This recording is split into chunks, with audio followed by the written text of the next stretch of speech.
The Politico-Religious Panpsychism of Philip Goff and Joanna Leidenhag. Philip Goff is a professional philosopher, not a political journalist, politician, or activist. So the argument in this essay is that Goff, as a philosopher, is attempting to create a philosophy, in this case, Panpsychism, that somehow embodies and expresses his prior religious, political, and ethical views. Similarly, the self-described Christian theologian Joanna Leidenhag, whose views Goff discusses, is attempting to make Panpsychism embody, express her prior Christianity, as well as her political views.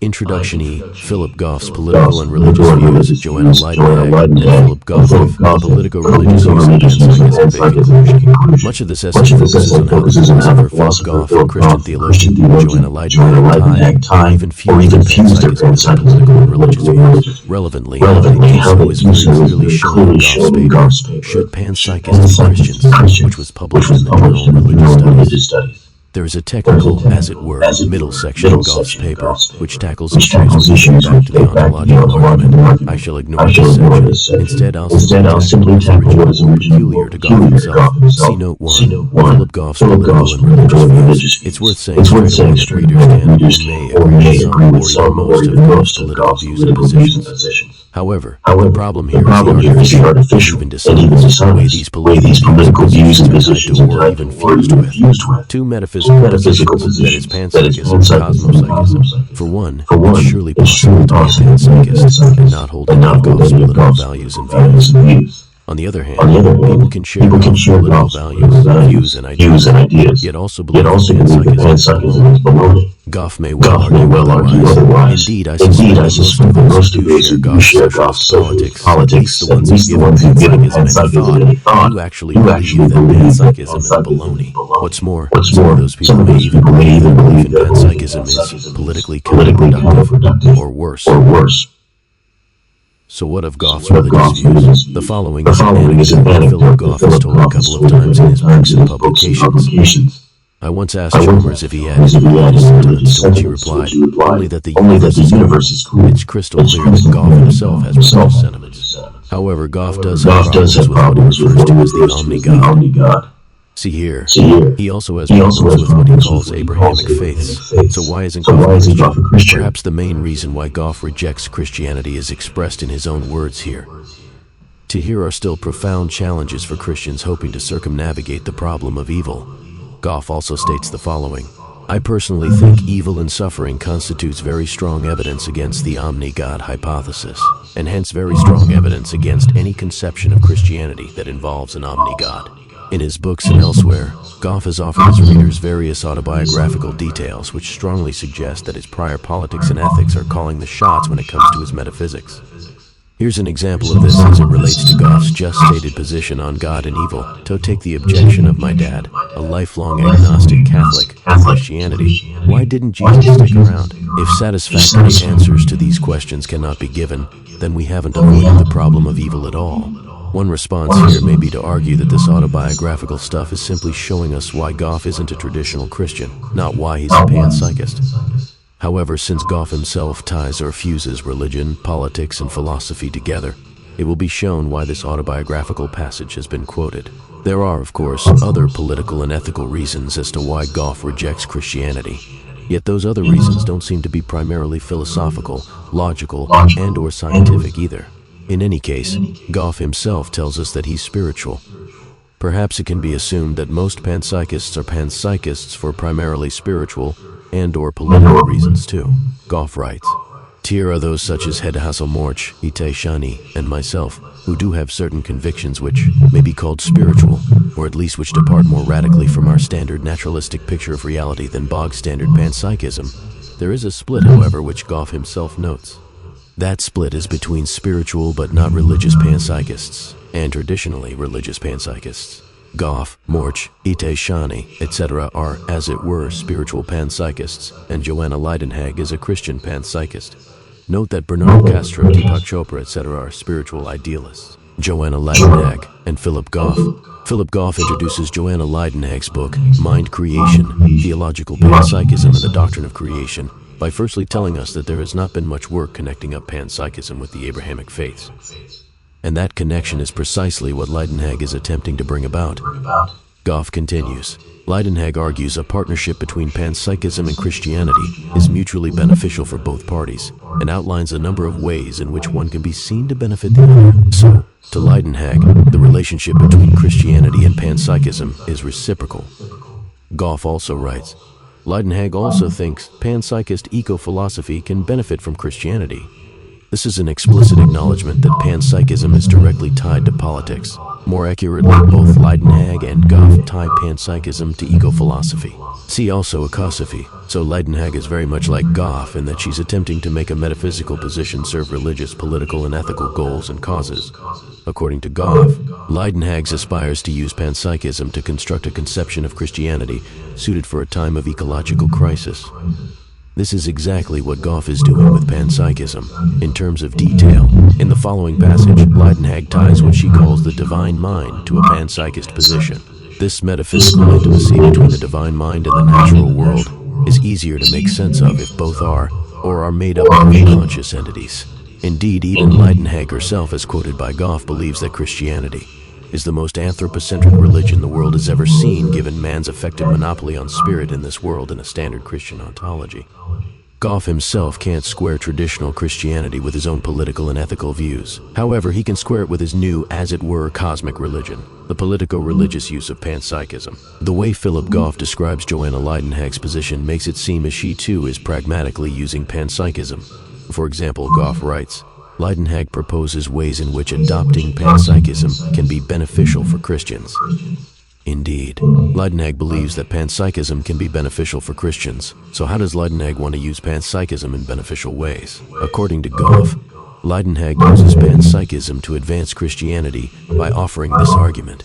If all of the natural world is conscious, suggests Leidenhag, then God can reside within it through the presence of the Holy Spirit within each conscious entity. Goff then tells us why Leidenhag, just like himself, doesn't like what she sees as being the only alternative. If panpsychism is false, then the universe at large is a kind of unfeeling mechanism. To Leidenhag, if not Goff, this would result in a situation in which it's perhaps a bit hard to make sense of the Holy Spirit residing within a mechanism. This means that most of the above isn't really about whether the universe is actually unfeeling or feeling, it's about what is beneficial to believe. In Goff's case, it's mainly about what's beneficial to his prior political and ethical views. In Leidenhag's case, it's mainly about what's beneficial to her prior Christianity, as well as her politics. Leidenhag also tells us, as Goff himself often does, that panpsychism is a conception of reality more constant with spiritual convictions, including but not limited to Christianity.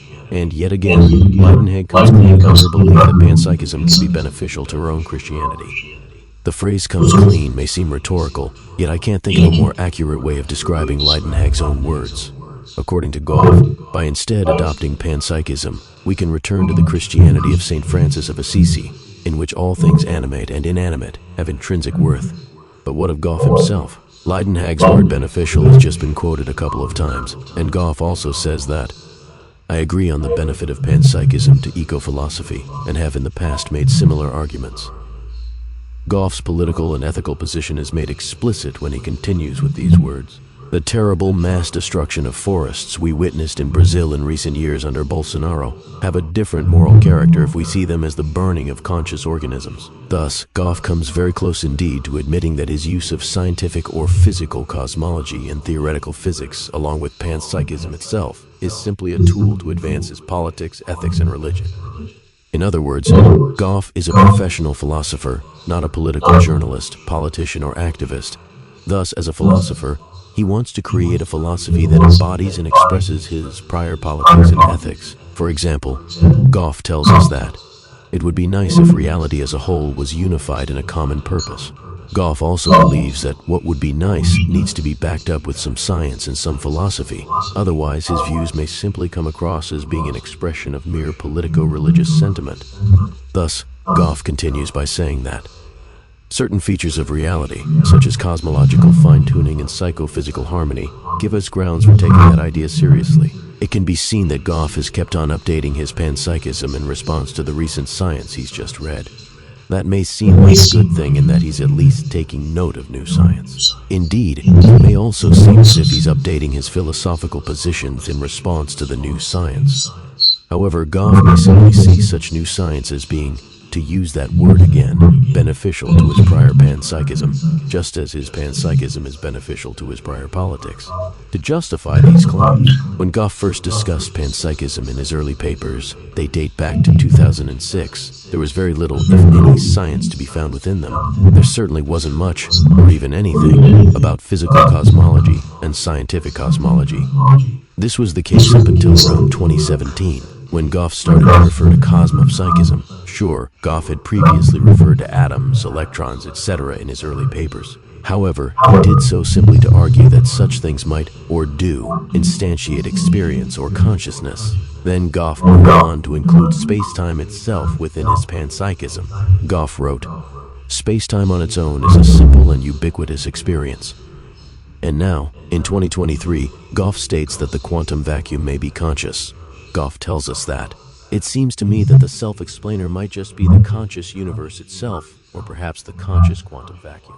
So it has been argued that Goff has created a philosophy that is panpsychism that, somehow, metaphysically embodied and expressed his prior politics and ethics. Similarly, Goff uses recent science to back up both his prior panpsychism and his new cosmopsychism, which is itself, at least in large part, the metaphysical expression of his prior politics and ethics. Yet Goff seems to present the argumentative, as it were, arrow in reverse. In other words, Goff hints that he discovered that is through studying science, that the universe has a purpose. Or, in his own words, as I argue in my book Why, the purpose of the universe, certain features of reality, such as cosmological fine-tuning and psychophysical harmony, give us grounds for taking that idea seriously. And this, eventually, led to the idea that the other has equal worth to yourself is to overcome individualism and ego.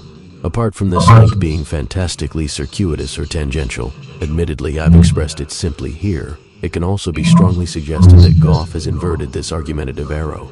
In other words, Goff makes it seem, or he simply hints, that he did his research in physical cosmology and theoretical physics, and only then did he come to his conclusion about the other as equal worth to yourself.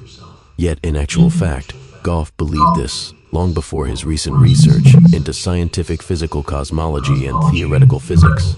Thus, as a socialist dating back to his teens according to autobiographical details, Goff believed that the other has equal worth. Arguably, this isn't necessarily a socialist belief at all. And then many years later, he began to see if he could justify that belief in metaphysical terms. What's more, he also came to argue sometime later still the equal worth thesis in scientific and cosmological terms. So all this is beginning to seem as if Goff is attempting to construct a new religion. Or, at the very least, he's attempting to construct a complete worldview. And that at least partly explains why the link between all the science Goff mentions and his just stated political ethical belief is just so fantastically tangential and circuitous. Conclusion. As can be seen, Philip Goff's and Joanna Leidenhag's politics and ethics are made explicit by Goff and Leidenhag themselves, and that explicit, although sometimes not so explicit politics, ethics is also tied to or embodied within a new ontology, cosmopsychism. As for religion and God, Goff keeps on telling us, as does the physicist Paul Davies. See here that he rejects the God hypothesis.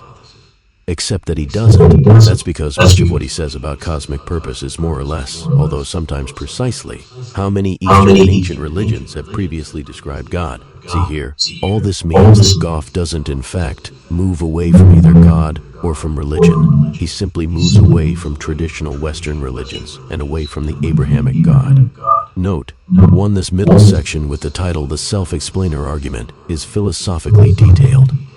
It's all about Leibniz's principle of sufficient reason, emergence, fundamental entities, self-explaining explainers, brute facts, seemings, etc. Indeed, it even includes numbered arguments in the traditional academic analytic philosophy style. The other sections of Goff's paper are called Does Panpsychism Lead to God? Should Christians be Panpsychists? And Panpsychism, Christianity and Ecology. Yet this technical digression in the middle of Goff's Should Panpsychists Be Christians sticks out like a sore thumb. It also comes close to being irrelevant to the political and ethical views Goff wants to advance. At least parts of it seem irrelevant.